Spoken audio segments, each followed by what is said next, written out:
கேட்டுக்கொண்டிருப்பது உங்க அதிரை எஃப்எம்மில் அதிரை எஃப்எம் மகளிர் மட்டும். வெல்கம் பேக் நேயர்களே, நீங்க கேட்டுட்டு இருக்கீங்க அதிரை எஃப்எம் 90.4 நமது சமூகம் நமது நலன். உங்க கூட பேசிட்டு இருக்கேன் நான் உங்க ஆர்ஜே ஃபாஹிரா. நம்ம எல்லாரும் இணைஞ்சிருக்க இந்த நிகழ்ச்சி அதிரை எஃப்எம் மகளிர் மட்டும். நேயர்களே, இன்னைக்கு நிகழ்ச்சியில யாரு அப்படிங்கிற ஒரு ஆர்வத்தோட எல்லாருமே வெயிட் பண்ணிட்டு இருப்பீங்க அப்படின்னு நினைக்கிறேன். நம்மளுடைய வாழ்க்கையில சாதிக்கிறதுக்கு நிறைய வழிகள் இருக்கு, அதே நேரத்துல நிறைய தடைகளும் இருக்கதான் செய்யுது. ஆனா நமக்கு எது வேணும்? நிறைய சாதனைகள் பண்ணணும், நம்மளுடைய வாழ்க்கையில முன்னேறணும், இந்த மாதிரியான பாசிட்டிவான விஷயங்கள் மட்டும் தானே நமக்கு வேணும். அந்த வகையில இன்னைக்கு நம்ம நிகழ்ச்சி வழியா நிறைய தடைகளை கடந்து சுய தொழில் மூலமா வாழ்க்கையில முன்னேறிட்டு இருக்கக்கூடிய அம்சவேணி அம்மா அவர்கள் தான் நம்ம நிகழ்ச்சியில இணைந்திருக்காங்க. வேலூரை சேர்ந்த அம்சவேணி அம்மா அவர்கள் நிறைய பனை பொருட்கள் செஞ்சு விற்பனை பண்ணிட்டு இருக்காங்க. ஸோ இவங்களுடைய இந்த பயண அனுபவங்கள் எப்படி இருக்கு, ஸோ அவங்க அடுத்தடுத்து என்னெல்லாம் பண்ணிட்டு இருக்காங்க அப்படின்ற நிறைய விஷயங்களை கேட்டு தெரிஞ்சுக்க போறோம். தொடர்ந்து இணைந்திருங்க, நிகழ்ச்சியில மிஸ் பண்ணாம கேளுங்க. வாழ்த்துக்கள்மா. உங்களை பத்தி நம்ம நேயர்கள் கூட ஷேர் பண்ணுங்க. என் பேர் அம்சவேணி. நான் வேலூர் மாவட்டத்துல இருந்து இருக்கிறேன். சோழவரம் கிராமன்ற ஊர்ல இருக்கேன். நான் ஹவுஸ் ஒய்ஃபா தான் இருந்தேன். திடீர்னு என்னுடைய கணவர் திடீர்னு இறந்துட்டாரு. அதுல எனக்கு 3 பிள்ளைங்க, 2 பொண்ணு 1 பையன். என்ன வேலை செய்யறதுன்னு தெரியாம இருந்துட்டேன். திடீர்னு காலையில 6 மணிக்கு திடீர்னு அப்படியே இருந்துட்டாரு. 1 நாள் 2 நாள் கூட இல்லை, காலையில 6 மணிக்கெல்லாம் இறந்துட்டாரு.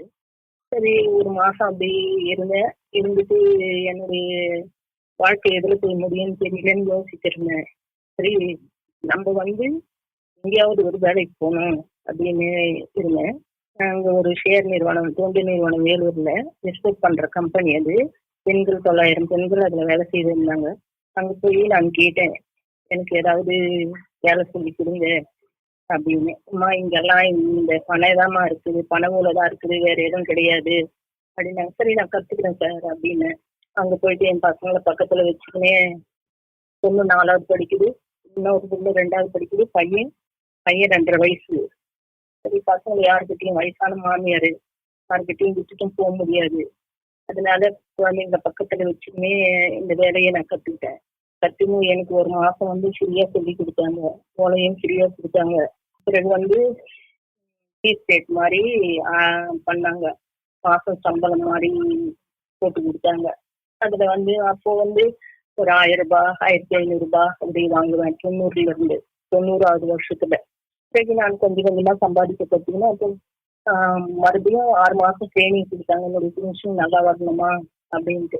அந்த 1 மாசத்துக்கு 150 ரூபாய் அப்போ எனக்கு சம்பளம்.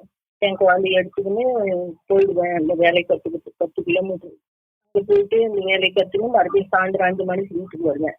வீட்டுக்கு அப்புறம் அந்த 6 மாசம் முடிஞ்சுதான் மறுபடியும் ஃபீஸ் ரேட் மாதிரி அதுலேயே வேலை செய்வேன்.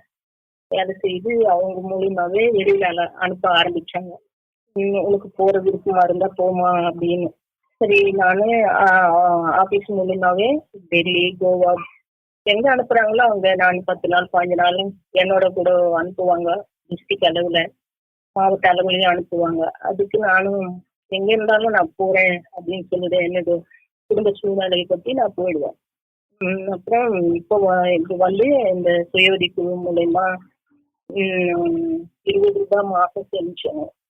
அந்த 20 ரூபாய் சேமிச்சதுல இருந்து அதுல இருந்து கடன் எடுத்து அதுல இருந்து முதலீடு வச்சு கொஞ்சம் கொஞ்சமா வேலை செய்வேன். கொஞ்சம் கொஞ்சமா கடன் அடைச்சிட்டு அதுல கொஞ்சம் குடும்ப செலவும் பார்த்துக்கணும், பிள்ளைங்களையும் படிக்க வச்சுக்கணும். இதுலயே தான் இருந்தேன். என்னுடைய வாழ்வாதாரமே இந்த பணவோட தான். ஓகேம்மா, இப்போ பனை பொருட்கள் நீங்க நிறைய செஞ்சு விற்பனை பண்ணிட்டு இருக்கீங்க இல்லையா? ஸோ பனையில என்னென்ன பொருட்களை நீங்க செய்றீங்க? பனை ஓலையில விசிறி, தோரணம், கிளிகிளிப்பு, மாலை, இந்த மாதிரி எல்லாம் பண்ணுவோம். Key chain, round box, oval box, தொப்பி, இந்த மாதிரி பொருளுங்க எல்லாம் வரும். அதுல தொப்பி, விசிறி, கிளிகிளிப்பா, ஸ்டாரு, தோரணம், key chain, round box, oval box, பட்டு புடவை சேரி, வாட்டர் கேன் வைக்கிற பாக்ஸு, அதெல்லாம் பண்ணுவோங்க. ஓகேம்மா, ஒரு நாளைக்கு எவ்வளோ நேரம் இதுக்காகவே நீங்க செலவு பண்றீங்க, இந்த பொருட்கள்லாம் தயாரிக்கிறதுக்காகவே? ஒரு நாளைக்கு நான் வந்து வீட்டு வேலை எழுந்து காலையில 6 மணிக்கு எழுந்து வீட்டு வேலை எல்லாம் செய்துட்டு 10 மணிக்கு உட்காந்து வேலை செய்தோம்னா 4 மணி வரைக்கும் வேலை செய்வேன். மறுபடியும் 4 மணில இருந்து 4 மணிக்கு எழுந்து வீடு வாசல் எல்லாம் 4 மணில இருந்து கொஞ்சம் ரெஸ்ட் எடுத்துட்டு மறுபடியும் 6 மணில இருந்து நைட்டு 10 மணி வரைக்கும் வேலை செய்வேன் வீட்டு வர வரைக்கும். இந்த பனை பொருட்கள்லாம் நிறைய செய்றீங்க இல்லையா? அப்ப விசிறி, ஓலை, தட்டு, பாக்ஸ் நிறைய செய்றீங்க. ஸோ இது எல்லாமே செய்றதுக்கு எங்க கத்துக்கிட்டீங்க? எப்படி கத்துக்கிட்டீங்க இவ்ளோ பொருட்கள்லாம் செய்றதுக்கு? அதே ட்ரைனிங் கொடுத்தாங்க. ஒரு ஷேர் தொண்டு நிறுவனம்னு அந்த இடத்துல போயிட்டு கத்துக்கினாங்க. வேலூர்ல வேலூர்ல ஷேர் தொண்டு நிறுவனம்னு ஒரு ஆபீஸ் இருந்தது நிறுவனம். அதுல அதுல போயிட்டு வேலை செய்திருந்தேன். அதுல போய் கத்துக்கிட்டேன் நான் 6 மாசம். Okay ma'am. இப்போ இந்த பனை பொருட்கள்லாம் நீங்க செய்றீங்க. ஃபர்ஸ்ட்டு ஸ்டார்ட் பண்ணும்போது எவ்ளோ முதலீட்ல நீங்க ஆரம்பிச்சீங்க? ஃபர்ஸ்ட் ஸ்டார்ட் பண்ணும்போது ஒரு 1000 ரூபாய் முதல் வச்சு தான் ஆரம்பிச்சேன் நான். 1000 ரூபாய் முதல் வச்சு அதான் அந்த சேமிப்புல இருந்து எடுத்து கடன் வாங்கி கொடுத்து இந்த மாதிரி ஆரம்பிச்சேன் நான். இப்போ இந்த பொருட்கள்லாம் செஞ்சு விற்பனை பண்றீங்க இல்லையா? இன்னைக்கு பார்த்தீங்கன்னா பிளாஸ்டிக் பொருட்கள் தான் எங்க பார்த்தாலும் விற்பனை ஆகுது. ஸோ பனை பொருட்கள் நீங்க செய்ய ஆரம்பிச்சிருக்கீங்க. பனை பொருட்கள்ல பொதுவா என்ன நன்மைகள் இருக்கு அப்படின்னு நினைக்கிறீங்க? பனைப்பொருள்கள் வந்து மருத்துவ குணம் இருக்குது. அதனால பிளாஸ்டிக் இல்லாம மருத்துவ குணம் இருக்குது. அதுல தமிழகத்துல பரவலாக முதல் மரம் நம்ம இது பனையோலை மரம் தாங்க. அதனால இதுல மருத்துவ குணம் இருக்கிறதுனால பிளாஸ்டிக் எல்லாமே இல்லாம இந்த பழங்களையே லைக் பண்ணி நிறைய வாங்குறாங்க. இப்போ இந்த பனை பொருட்கள் எல்லாம் யாரெல்லாம் அதிகமா வாங்கி யூஸ் பண்றாங்க? இந்த பனைப்பொருள் வந்து இது சாதனை விழாக்கு சாதனை விழாக்கு வளைகாப்புக்கு திருமணத்துக்கு இது மாதிரி எல்லாம் நிறைய வாங்கி பிளாஸ்டிக் பொருள் கொடுக்கறத விட இந்த மாதிரி பொருளை வச்சு கிஃப்டா கொடுக்குறாங்க. இப்போ வந்து எப்படி இந்த பொருட்களை மார்க்கெட்டிங் பண்றீங்க? இதை செய்யறது ஓகே செஞ்சிட்றீங்க. அப்புறம் இதை எப்படி அடுத்த கட்டம் எடுத்துட்டு போறீங்க? அடுத்த கட்டம் வந்து எனக்கு மார்க்கெட்டிங் தான் இல்லாம எப்பயாவது ஒரு முறை இந்த குழு மூலியமா தாங்க கூப்பிடுவாங்க. அப்பதான் 3 மாசத்துக்கு ஒரு முறை 2 மாசத்துக்கு ஒரு முறை அந்த மாதிரி போவேன். மற்ற நேரத்துல எல்லாம் வீட்டுல தயார் பண்ணி வச்சுக்குவேன். ரெகுலரா எனக்கு ஆர்டர் ஏதாவது இருந்துச்சுன்னா வீட்லயே செய்து வச்சுக்குவேன். மறுபடியும் கொஞ்சம் கொஞ்சமா வெளியே போக ஆரம்பிச்சுட்டேன். ஓகே. இப்போ நீங்க பனை பொருட்கள் தயாரிச்சு விற்பனை பண்றீங்க இல்லையா? ஆரம்பத்துல இதற்கான ஒரு நல்ல வாய்ப்பு உங்களுக்கு கிடைச்சுதா? ஆரம்பத்துல வாய்ப்பே இல்லைங்க. வாய்ப்பே இல்லை. இதுல ஆரம்பத்துல ரொம்ப கஷ்டப்பட்டேன் நான். இப்போ நல்லா இருக்கு. இப்போ நல்லா இருக்குது. ஆர்டர் ஏதாவது கொஞ்சம் கொடுக்குறாங்க எங்கன்னா போற இடத்துல. மற்ற நேரத்துல எல்லாம் வீட்டுல தாங்க இருப்பேன். 3 மாசத்துக்கு ஒரு முறை 6 மாசத்துக்கு ஒரு முறை இந்த மாதிரி தான் என்னது பொருள் செய்யல. ரெகுலரா மார்க்கெட்டிங் கிடைக்கிறது இல்லை எனக்கு. அந்த மாதிரி தாங்க பண்ணிட்டு இருக்கேன். Okay ma'am. ஸோ இந்த தொழில் சார்ந்த பயிற்சிகளையும் மற்றவங்களுக்கு நீங்க சொல்லி கொடுத்துட்டு இருக்கீங்களா எப்படி மேம்? பெரிய பிள்ளைங்க காலேஜ்ல இருந்து 5th ஸ்டாண்டர்ட்ல இருந்து நான் காலேஜ் வரைக்கும் சொல்லி கொடுக்குறேங்க. காலேஜ்ல இந்த மாதிரி வெளியில எங்கேயாவது கூப்பிட்டாலும் இந்த மாதிரி எனக்கு வரணும் அப்படி எங்க ஊருக்கு வரணும் அப்படின்னு அவங்க ஃபோன் பண்ணாங்கன்னா நான் போய் சொல்லி கொடுத்துட்டு வருவேன். அதெல்லாம் ஸ்கூல்ல தான் நிறைய சொல்லி கொடுக்குறேன் நான். ஸ்கூல்ல இதுவரையும் எங்கெல்லாம் போய் இந்த மாதிரி ட்ரைனிங் கொடுத்துருப்பீங்க? நிறைய நான் வந்து கும்பகோணம் கொடுத்துருக்கேன், சீர்காழி கொடுத்துருக்கேன், சீர்காழி, ஒரிசா, பீகார் அங்கெல்லாம் போயிருக்கேங்க. சென்னை போயிருக்கேன், திருவண்ணாமலை இதெல்லாம் போயிட்டு சொல்லி கொடுப்பேங்க. அவங்களே ஃபோன் பண்ணுவாங்க. ஸோ எந்த தொழில் அப்படின்னு எடுத்துக்கிட்டோம்னாலுமே அதில் நிறைய பிரச்சனை நிறைய சவால்கள்லாம் இருக்கும் இல்லையா? ஸோ உங்களுடைய இந்த தொழிலில் பெரிய சவால்லாம் என்னவா இருக்கும்? அதை எப்படி நீங்கள் கடந்து வரீங்க?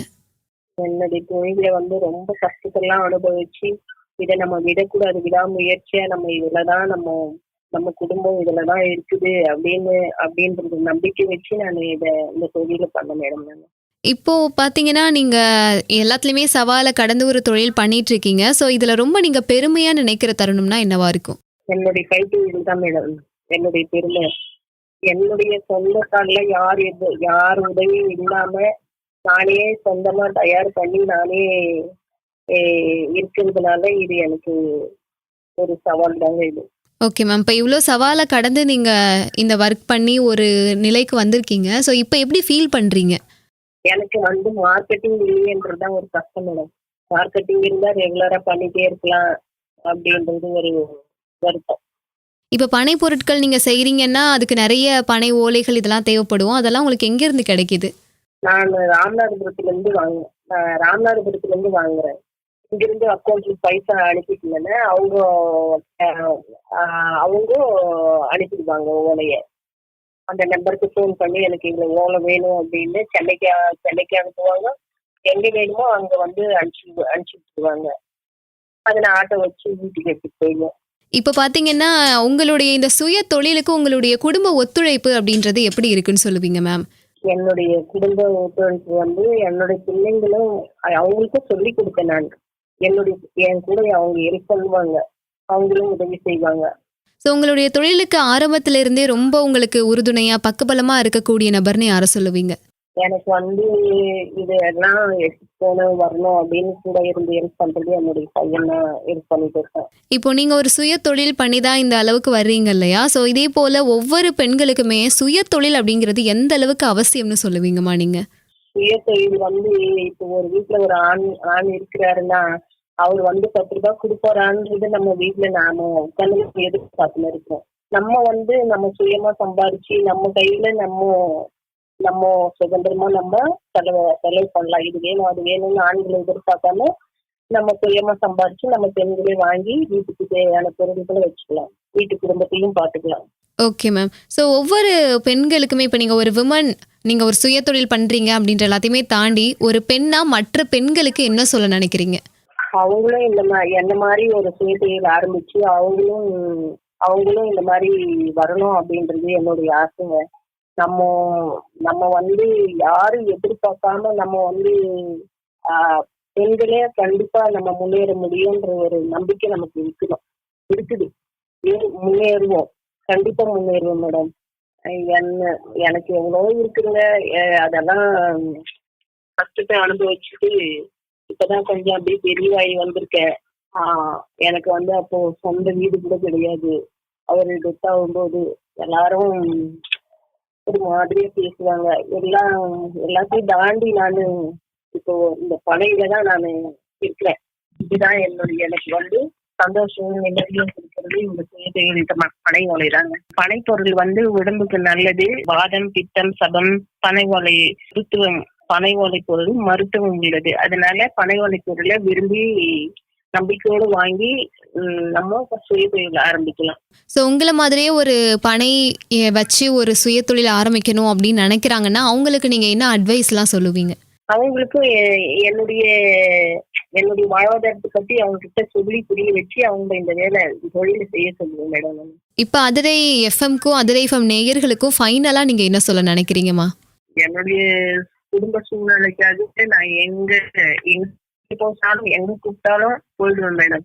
எனக்கு வந்து வயசாயிடுச்சு, 60 வயசாயிடுச்சு. இனிமேலும் நம்ம வீட்டுல நம்ம தொழில் வந்து நம்ம என்னைக்கு நம்மளால முடியலன்னு கீழே உட்காருமோ அன்னைக்குதான் இந்த தொழிலை விடணும்னு என்னுடைய குறிக்கோள். அது வரைக்கும் இந்த சுய தொழில நான் செய்துட்டே இருப்பேன் மேடம். அதிரை எஃப்எம்க்கு என்னை வந்து நெட் மூலமா ஆன்லைன் மூலமா கண்டுபிடிச்சி என்ன போன் பண்ணி பேசியதற்கு ரொம்ப நன்றி மேடம். நேயர்களே, இதுவரையும் நிகழ்ச்சியை முழுமையா தொடர்ந்து கேட்டு பயனடைஞ்சிருப்பீங்க அப்படின்னு நம்புறேன். ஸோ இன்னைக்கு பனை பொருட்கள் சார்ந்த தொழில் பற்றியும் அந்த தொழிலில் எப்படியெல்லாம் நம்ம பயணம் பண்ண முடியும் அப்படின்ற நிறைய தகவல்களை நம்ம கூட பகிர்ந்துக்கிட்ட வேலூரை சேர்ந்த அம்சவேணி அம்மா அவர்களுக்கு வாழ்த்துக்களையும் நன்றிகளையும் நேயர்கள் சார்பாகவும் அதிரை எஃப்எம் சார்பாகவும் கூறி விடைபெற போறேன். நான் உங்க ஆர்ஜே ஃபாஹிரா. நிகழ்ச்சி பற்றிய கருத்துக்கள், விமர்சனங்கள், ஆலோசனைகள் தெரியப்படுத்த 7337776904 இந்த நம்பருக்கு கால் பண்ணியோ அல்லது வாட்ஸ்அப் மூலமாவோ தெரியப்படுத்தலாம். இது நம்ம அதிரை எஃப்எம் 90.4, நமது சமூகம் நமது நலன். நீங்கள் கேட்டுக்கொண்டிருப்பது உங்க அதிரை எஃப்எம்மில் அதிரை எஃப்எம் மகளிர் மட்டும்.